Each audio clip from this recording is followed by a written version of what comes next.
And building on that idea of embracing the journey, let's explore some practical ways to make that transition from input to output feel less intimidating. You mentioned in your notes that you sometimes feel a bit stuck, like you understand a lot, but struggle to actually speak. Oh, absolutely. It's like having all these words and grammar rules swirling around in my head. Right. But when it comes to actually like stringing them together into coherent sentences, my brain just goes blank. That's completely normal. Right. One of the biggest hurdles for language learners is that fear of making mistakes. Mm. We get so caught up in trying to sound perfect that we end up like paralyzing ourselves. Yeah, so how do we break free from that perfectionist trap? Because honestly, even in my native language, I don't always speak perfectly. That's a great point, and it actually highlights the fact that language is inherently messy and imperfect. Yeah. Even native speakers stumble over their words, make grammatical errors, Hmm. and use slang or regionalisms that others might not understand. Right. The key is to shift our focus from perfection to communication. So it's more about getting our message across Exactly. than sounding like a textbook. Yeah, But how do we make that mental shift, right. especially when we're still grappling with like the basics of a new language? One helpful strategy is to think back to those early stages of learning your native language. Okay. As children, we weren't afraid to experiment, to make mistakes, to use simplified language to get our point across. Yeah. We were focused on connecting, on expressing our needs and desires, not on grammatical perfection. That's so true. Yeah, I remember as a kid, I used to make up my own words all the time. right. My parents probably have like a whole dictionary of kidisms somewhere. Exactly. And that playful experimentation is something that we often lose as adults. Yeah. We become so self-conscious about sounding correct that we stifle our own natural ability to communicate. So how do we recapture that childlike fearlessness? Right. Well, one way is to create a supportive learning environment where mistakes are seen as stepping stones, not stumbling blocks. You mentioned this earlier about finding safe spaces to practice. Right. But how do we actually create those spaces, especially if we're not in like a traditional classroom setting? It could be as simple as finding a patient and encouraging language partner Okay. who understands that you're learning and is willing to celebrate your progress, no matter how small. Mm. Or it could be joining an online community of learners What? where everyone is in the same boat and understands the challenges of learning a new language. Those sound like great options, but what about those times when you're practicing on your own? Mm-hmm. Like when you're trying to work up the courage to like order a coffee in your target language or ask for directions? Those moments can feel pretty intimidating, even if you've got Yeah. like supportive people in your corner. You're right. Those real-world interactions can definitely feel like a high-stakes game, especially at first. Yeah. But remember those small victories we talked about earlier? Mm-hmm.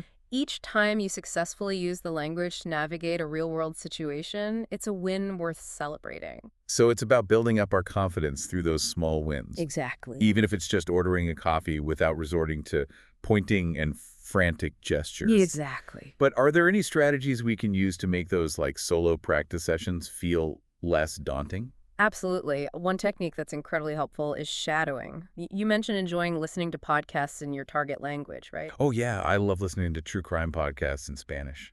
Perfect. It's like a puzzle, trying to piece together the story while also learning new vocabulary. Shadowing involves listening to a native speaker Okay. and mimicking their pronunciation and intonation in real time. Okay. It's like language karaoke, but without the stage fright. So I'd basically listen to my favorite podcast host Mm-hmm. and try to repeat what they're saying like an echo. Exactly. It might feel a bit awkward at first, Yeah. but it's incredibly effective for improving your pronunciation rhythm and even your understanding of sentence structure. Okay. And you can shadow anything: podcasts, movies, YouTube videos, even audiobooks. Speaking of YouTube videos, Mm, LangMagic leverages them to help users learn. that makes sense, especially because you can pause, rewind, and replay sections as needed. Right. So you can really focus on specific sounds or phrases. Exactly. It's like having a personalized pronunciation coach right in your pocket. Exactly. And that ability to break down the language into smaller, manageable chunks Yeah. can make a huge difference in building confidence and reducing that feeling of overwhelm. Another strategy that can be helpful, though it might feel a bit counterintuitive, is self-recording. Wait, like recording myself speaking? Yes. Isn't that like the opposite of a safe space? I know it might sound intimidating, Yeah. Sounds kind of terrifying. but hear me out. Recording yourself speaking allows you to become more aware of your own pronunciation fluency and areas for improvement. Okay. It's like having an objective ear listening in, helping you identify those subtle nuances that you might not notice otherwise. So instead of just letting those mistakes fly by unnoticed, Right. I'd actually be able to hear them and work on correcting them. Exactly. I guess that makes sense, but wouldn't it be discouraging to hear all those imperfections? It's all about how you frame it. Instead of focusing on the mistakes, try to celebrate the progress you've made. Okay. Listen for those moments of fluency, those phrases you pronounce correctly, Mm-hmm. those times when you express yourself clearly and confidently. That's a great point. It's about shifting our perspective from self-criticism to self-compassion. Exactly. We're not aiming for perfection, we're aiming for progress. And hearing those improvements, even if they're small, can be incredibly motivating. Exactly. It's about acknowledging those small victories and using them as fuel to keep moving forward on your language learning journey. And remember, you don't need any fancy equipment to get started with self-recording. Right. Most smartphones have built-in voice recorders, so you can literally start practicing right now. This has been so helpful. It's like you've given me a whole toolkit of strategies Good. to combat that fear of speaking and start finding my voice in a new language. But I'm curious, are there any other hidden gems in this language learning treasure chest? Of course, language learning is a journey of constant discovery. One technique that's often overlooked is the power of visualization.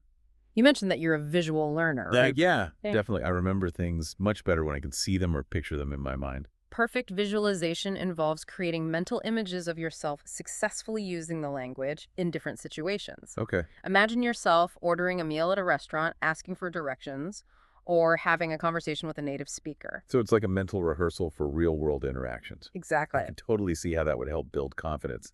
It's like giving your brain a sneaky peek at success. But what about those times when, despite our best efforts, we still feel a bit stuck or discouraged?